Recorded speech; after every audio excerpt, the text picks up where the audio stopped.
brothers and sisters, today's first reading, we hear Jeremiah crying out to God. Jeremiah puts that very important question that we all raise at some point in our life or the other. Should good be repaid with evil? Should good be repaid with evil? Actually, the answer to that is no. Why should good be repaid with evil? Why do good in the first place? Why not do whatever comes our way? This is the reality of life. This is the reality of life. Very often the good that we do is repaid with evil. Look at the world around us. We see this in our own life.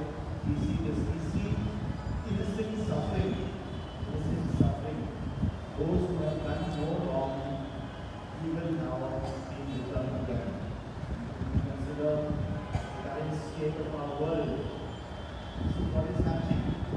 The ones who orchestrate this violence sit in their bunkers or their rooms. The ones who suffer are the poor, the innocent, the citizens. So there's this question.